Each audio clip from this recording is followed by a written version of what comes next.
So this might be a sensitive topic, but or at least questionable, right? How do I know? How do I offer my suffering to God for the salvation of others? And that's a great question, I think. And I think so. There's two types of trials, right? One of them is for purgation, right? To purchase from our sins, like from purgatory, right? Like here on earth, we can suffer for our sins and earn virtue from them, and learn the lessons that we learn through suffering, right? But the other kind of trial is whenever the soul, the person is simply suffering for the sake of the redemption of the world.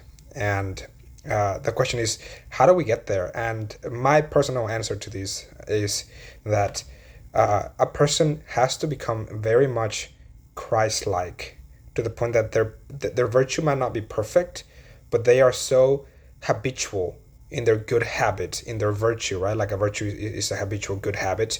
They're so habitual in their virtue that they become holy, and just about everything they do is holy.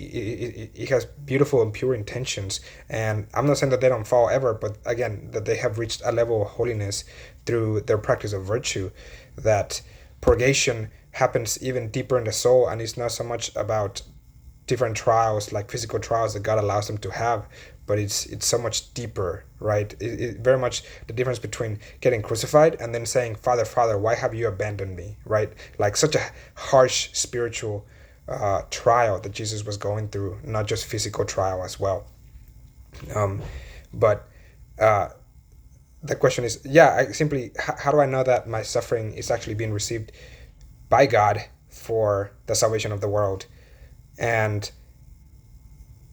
whenever you stop learning virtue and gaining virtue from suffering,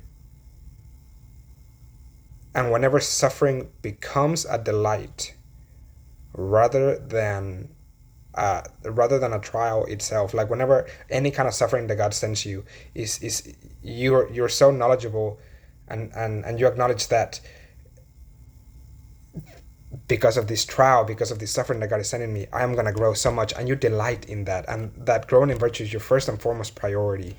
I believe that that is whenever a person is ready to start really offering up their life as a sacrifice for the redemption of the world, but not before that. If virtue is not your first priority yet, and it's not your only and one delight in the world, I might not be the judge of this, and I don't know, but I don't think that that person would be ready. I don't think that I would be ready if virtue is not my first priority yet.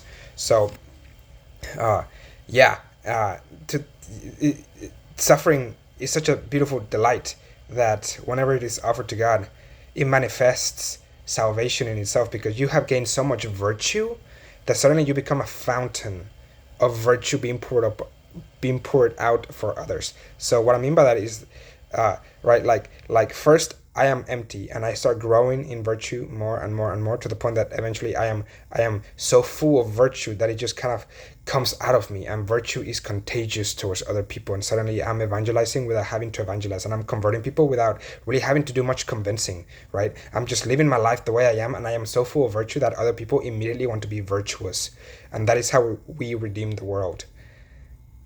So if you're not quite full of virtue yet, I mean, you're never going to be full of grace the way Mary was, but you get the point, right? Once you get this level of holiness, that's whenever our mission of redemption begins, right? Whenever our virtue is so high that it just starts overflowing onto others' lives.